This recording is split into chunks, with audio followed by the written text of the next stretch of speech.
নমস্কার। আজ আমি আপনাদের কাছে মীন রাশির মানুষদের 2024 সালে জানুয়ারি মাস কেমন কাটবে এই নিয়ে আলোচনা করব। তাই যারা মীন রাশির মানুষ তারা সম্পূর্ণ ভিডিওটি মনোযোগ সহকারে শুনবেন। মাফ করবেন, এটি একটি মাসের শেষের ভিডিও। এই রাশিফলের ভিডিওগুলো বানানো হয়ে থাকে সম্পূর্ণ গ্রহদের গোচরের উপর ডিপেন্ড করে। তাই প্রথমে আমি আলোচনা করব এই জানুয়ারি মাস 2024 সালে গ্রহদের গোচরগত অবস্থানগুলি। মেষ রাশি ঘরে অবস্থান করছে বৃহস্পতি গ্রহটি, কন্যা রাশি ঘরে অবস্থান করছে বুধ কেতু, এবং বৃশ্চিক রাশি ঘরে অবস্থান করছে শুক্র এবং বুধ। আগামী 9 জানুয়ারির পর থেকে বুধদেব বৃশ্চিক রাশি ঘর ত্যাগ করে ধনু রাশি ঘরে গমন করবে, এবং বৃশ্চিক রাশি ঘরে অবস্থান করছে শুক্রদেব। আগামী 19 জানুয়ারির পর থেকে শুক্র গ্রহটি বৃশ্চিক রাশির ঘর ত্যাগ করে ধনু রাশি ঘরে গমন করবেন। ধনু রাশি ঘরে অলরেডি অবস্থান করে রয়েছে রবি এবং মঙ্গলদেব। আগামী 16 জানুয়ারির পর থেকে রবি ধনু রাশি ঘর ত্যাগ করে মকর রাশি ঘরে গমন করবেন। কুম্ভ রাশি ঘরে অবস্থান করে রয়েছে শনিদেব, এবং মীন রাশি ঘরে অবস্থান করেছে রাহু। আজকে মীন রাশি বা মীন লগ্নের মানুষদের এই 2024 জানুয়ারি মাস কেমন কাটবে এটা নিয়ে আজকে আলোচনা করব। তাই মীন রাশির মানুষেরা সম্পূর্ণ ভিডিওটি খুব মনোযোগ সহকারে শুনবেন। নমস্কার, আমি অ্যাস্ট্রোলজার মনোভাচার্য। আপনারা দেখছেন অ্যাস্ট্রোলজার বেঙ্গলি। এই চ্যানেলে আমি সকলকে স্বাগত জানাই। আপনারা নতুন হয়ে থাকলে চ্যানেলটিকে সাবস্ক্রাইব করবেন, বেল চিহ্ন টিপবেন, অল নোটিফিকেশনে ক্লিক করে দেবেন। এর ফলে আমার প্রত্যেকটি ভিডিও আপলোড করা মাত্রই আপনারা সবার আগে নোটিফিকেশনটি পেয়ে যাবেন। এছাড়া আপনারা যদি আমাকে জন্মছক বিচার করে যান তাহলে মোবাইল নাম্বার রয়েছে, এই মোবাইল নাম্বারে যোগাযোগ করবেন। শুরু করছি মূল আলোচনায়। মীন রাশির অধিপতি গ্রহ বৃহস্পতি গ্রহ। তাই মীন রাশির মানুষেরা অত্যন্ত ধার্মিক প্রকৃতির হয়ে থাকেন, বাচ্চাদেরকে খুব ভালোবাসেন, এবং এরা সবার সঙ্গে মিশতে খুব ভালো পারেন। জ্ঞান দেওয়ার প্রবণতা এদের মধ্যে থাকে, এবং এরা জ্ঞানী প্রকৃতির হয়ে থাকে। জ্ঞান সংগ্রহ করা, কোনো কিছু কাজকে পারফেক্টভাবে করার এদের ইচ্ছে থাকে বেশি পরিমাণে। তবে এরা জীবনে চলার পথে মাঝে মাঝে দুঃখ কষ্টের সম্মুখীন হয়। যখন এরা দুঃখ পায় তখন এরা কারো কাছে প্রকাশ করতে পারে না। সবার চোখের আড়ালে এরা গোপনে গোপনে কাঁদে এবং নিজের মনকে হালকা করে। এই মীন রাশির হচ্ছে প্রধান বৈশিষ্ট্য এগুলো। এই মীন রাশির অধিপতি গ্রহ বৃহস্পতি গ্রহ, রাশির দশমপতিও বৃহস্পতি গ্রহ, সে অবস্থান করছে রাশির দ্বিতীয়ভাবে। দ্বিতীয়ভাবে বৃহস্পতি থাকার জন্য আমাদের কথাবার্তা সুন্দর হয়ে উঠবে, এবং সেই সঙ্গে আমরা কথাবার্তার গ্রহণযোগ্য হতে পারবে। যারা দালালি করেন, যারা কথা বেশি খান, যারা শিক্ষকতা করেন, টিউশনি পড়ান, যারা অ্যাডভাইসমূলক কাজের সঙ্গে যুক্ত রয়েছেন, তার জন্য সময়টা খুবই ভালো বলা যেতে পারে।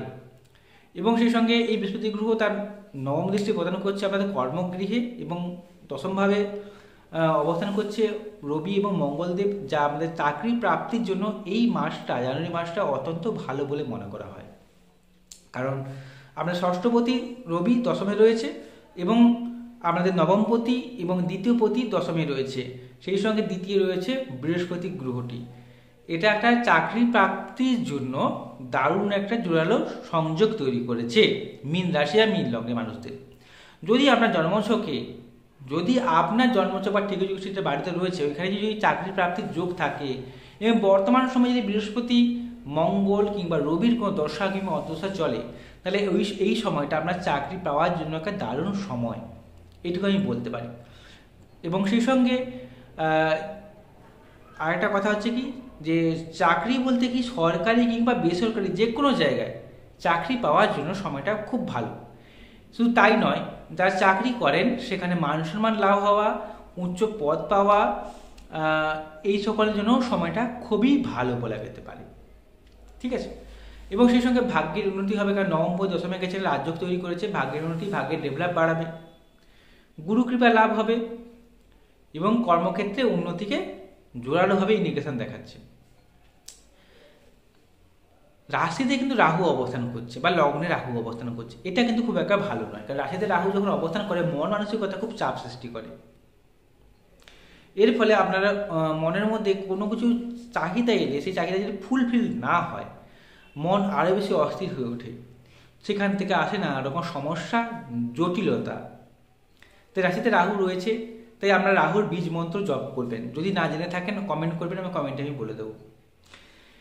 তাই রাহুকে এইভাবে শান্ত করতে পারেন। তবে আপনি আপনার চাহিদাটাকে অবশ্যই কমানোর চেষ্টা করবেন এবং চাহিদাটাকে বাস্তবের সঙ্গে মিল করার চেষ্টা করবেন।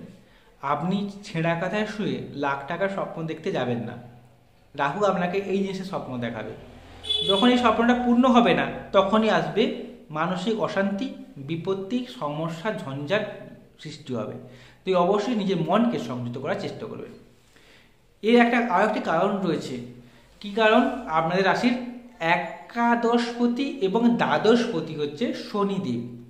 সে বর্তমান সময়ে রাশির দ্বাদশে অবস্থান করছে। এর ফলে বর্তমান সময় যদি আপনার রাশি মীন রাশি হয়ে থাকে, লগ্ন হলে হবে না, যদি রাশি আপনার মীন রাশি হয়ে থাকে, তাহলে আপনার বর্তমান সময়ে শনির 7.5 চলছে। এই শনি 7.5 চলার জন্য মানসিক কষ্ট, হতাশা, কোনো কিছু কাজ হয়েও হচ্ছে না, নানা রকম সমস্যা জটিলতা তৈরি হয়ে যায়। ঠিক আছে, কিন্তু গোচরগত গ্রহদের কিছু কিছু ভালো ভালো জায়গায় অবস্থানের জন্য বা প্লেসমেন্ট হওয়ার জন্য এই মানসিক অশান্তি বা সমস্যা অনেকটাই রিমুভ করে দিতে পারে বৃহস্পতি, রবি এবং মঙ্গলদেব এই জানুয়ারি মাসে। আবার আগামী 16 জানুয়ারির পর থেকে রবি বা সূর্যদেব যে ষষ্ঠাধিপতি, সে আপনাদের একাদশভাবে গমন করবেন, যা কর্মক্ষেত্র থেকে কোনো কিছু প্রাপ্তিকে নির্দেশ করছে, বা আপনি যে কাজটা করেছেন সেই কাজের সফলতাকে ইন্ডিকেশন দেখাবে। এবং সেই সঙ্গে রোগ ভোগ বা শত্রু এই সময় নাশ হবে। কোনো রোগে বা আক্রান্ত থাকলে এই সময় সে সঠিক ডাক্তারের সন্ধান পেতে পারেন বা সেই রোগ থেকে নিরোগ হতে পারেন, বা এই সময় আপনি কোনো শত্রুতার সম্মুখীন হতে পারবেন না। কারণ কোনো শত্রু যদি আপনার কোনো ক্ষতি করতে চায়, সেই নিজেই পরাজিত হয়ে যাবে, সে শত্রু পরাজিত হবে, শত্রু নিধন হবে। এইটা আমি জোর দিয়ে বলতে পারি।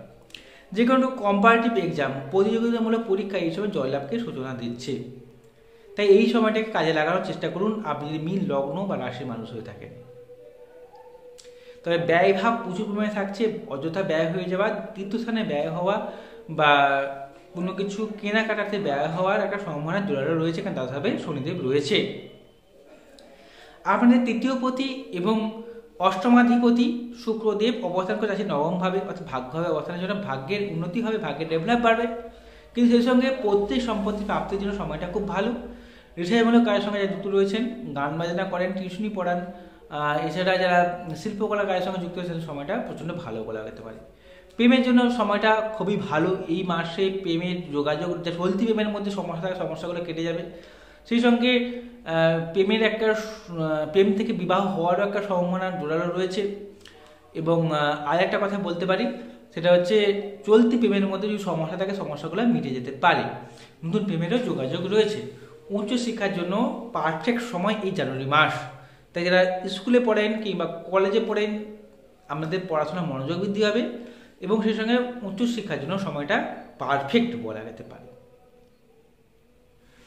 আপনাদের সপ্তমভাবে অবস্থান করছে, রাশি সপ্তমভাবে অবস্থান করছে কেতুদেব। সপ্তমভাবে কেতু থাকার জন্য বিবাহিত জীবনে যাদের বিবাহ হয়ে গেছে, যাদের বিয়ে হয়ে গেছে, দাম্পত্য জীবনে নানা রকম অশান্তি, সমস্যার সম্মুখীন হতে পারেন এই জানুয়ারি মাসে। কারণ সপ্তম স্থানে কেতু থাকার জন্য বিবাহিত জীবনে নানা রকম সন্দেহ প্রবণতা তৈরি হয়ে থাকে, এক্সট্রা ম্যারিটাল অ্যাফেয়ার্স তৈরি হয়ে যেতে পারে। তাই অবশ্যই লাইফ পার্টনারের মতকে গুরুত্ব দিবেন বা লাইফ পার্টনারের কাছে একটু সময় ব্যয় করবেন। ঠিক আছে, আপনি যতই কাজ করুন না কেন, যতই পরিশ্রম করুন না কেন, চাকরি ক্ষেত্রে হোক, ব্যবসা ক্ষেত্রে হোক, যে জায়গায় হোক, লাইফ পার্টনারকে একটু সময় দেওয়ার চেষ্টা করবেন এই জানুয়ারি মাসে। কারণ লাইফ পার্টনার আপনার কাছ থেকে কিছু গোপন করার মানসিকতা তৈরি হতে পারে যদি আপনার মীন লগ্ন হয়ে থাকে। কারণ রাশি সপ্তমভাবে বা লগ্নের সপ্তমভাবে কেতু থাকার জন্য অহেতুক সন্দেহ প্রবণতা বা কোনো কিছু লাইফ পার্টনারের কাছ থেকে গোপন রাখার একটা মেন্টালিটি তৈরি হতে পারে। সেই সঙ্গে আর একটা জিনিস হচ্ছে কি, এটা যে এক্সট্রা ম্যারিটাল অ্যাফেয়ার্স এখন তো প্রায় লক্ষ্য করা যাচ্ছে, এটা একটা ফ্যাশন হয়ে দাঁড়িয়েছে বর্তমান সময়। লজ্জার জিনিস হলেও ফ্যাশন হয়ে দাঁড়িয়েছে যে বিপরীত লিঙ্গের প্রতি আকর্ষণ এবং অবৈধ প্রণয় যাকে বলা যায়। ঠিক আছে, অবৈধভাবে কোনোভাবে প্রণয় আসক্ত হচ্ছে বহু মানুষ এখন। এই অবৈধ প্রণয়ের একটা জোরালো সম্ভাবনা রয়েছে যদি আমরা মীন লগ্ন হয়ে থাকে আপনার লাইফ পার্টনারের। তাই আপনি লাইফ পার্টনারকে একটু সময় দেওয়ার চেষ্টা করবেন, তার কাছে বসবেন, হাসি মুখে কথা বলবেন, দেখবেন অনেকটা সমাধান পথ আপনি খুঁজে নিতে পারবেন। ঠিক আছে। এবং আপনার লাইফ পার্টনার দেখবেন অনেক সময় আপনার কাছে অনেক কিছু কথা গোপনে রাখার চেষ্টা করবে। যদি আপনি তাকে সময় দিতে পারেন তাহলে এই গোপন রাখার মানসিকতা তার কমে যাবে এবং আপনার কাছে প্রতি সে সমস্ত কথা, নিজের কথা খুলে বলার চেষ্টা করবে। তো অবশ্যই আপনি যদি বিবাহিত হয়ে থাকেন লাইফ পার্টনারের মতকে গুরুত্ব দেবেন, তার সঙ্গে কিছুটা সময় কাটাবেন। ঠিক আছে, এটা হচ্ছে আমার ব্যক্তিগত পরামর্শ। বর্তমান সময়ে আমরা শনি সারাতে চলছে, এই জন্য কিছু কিছু জিনিস পালন করলে সুস্বাস্থ্যের কুপ্রভাব অনেকটাই কাটানো যায়। কারণ শনি কর্মফলদাতা বলা হয়ে থাকে, কারণ আমাদের যে সকল কর্মগুলো আমরা করি সেই কর্মের চুলচেরা হিসাব নিকাশ হয় এই সাড়ে সময়। তাই আপনি যে কাজগুলো, খারাপ কাজগুলো করেছেন সেই খারাপ কাজের চুলচেরা হিসাব নিকাশ এই সময় হচ্ছে। আবার আপনি যদি ভালো কাজ কিছু করে থাকেন সেই ভালো কাজেরও চুলচেরা হিসাব নিকাশ এই সময় হচ্ছে। তাই ভালো কাজের ফল অবশ্যই ভালো ফল দেবে শনিদেব, কিন্তু খারাপ কাজের ফল অত্যন্ত খারাপ দিয়ে থাকে। তাই আপনারা কোনোরকমভাবে অনৈতিক কাজকর্ম করবেন না, মানুষকে ঠকাবেন না, মিথ্যে কথা বলবেন না এবং গুরুজনদের সম্মান করবেন। বাবা মা যারা গুরুস্থানীয় ব্যক্তির তাদেরকে সম্মান করবেন, ঈশ্বরের প্রতি ভক্তি রাখবেন। দেখবেন এই শনি আপনাকে তেমন কোনো ক্ষতি বা হানি করতে পারবে না। তাই আপনার ব্যক্তিগত মতামত আপনারা এই নিয়মগুলো পালন করবেন এবং যদি পারেন প্রত্যেক মঙ্গলবার দিন হনুমান মন্দিরে গিয়ে পুজো দেওয়ার চেষ্টা করবেন। ওই দিনকে নিরামিষ আহার গ্রহণ করবেন, শনি থেকে আপনারা নিজেকে অনেকটাই রক্ষা করতে পারবেন। তবে এইটুকুতেই শেষ নয়, জন্মছক বা ঠিকযুষ্টিতে আমি দেখতে পাচ্ছি না, শুধুমাত্র গ্রহদের গোচরের উপর ডিপেন্ড করে কথাগুলো বললাম। তাই জন্মছক বা ঠিকযুষ্টি বিচার বিশ্লেষণ করা সবার আগে দরকার। আপনারা যদি আমাকে জন্মছক বিচার করা চান তাহলে মোবাইল নাম্বার রয়েছে, এই মোবাইল নাম্বারে যোগাযোগ করবেন। যদি অনুষ্ঠানটি ভালো লেগে থাকে চ্যানেলকে সাবস্ক্রাইব করবেন। নমস্কার, সকলে ভালো থাকুন, সুস্থ থাকুন।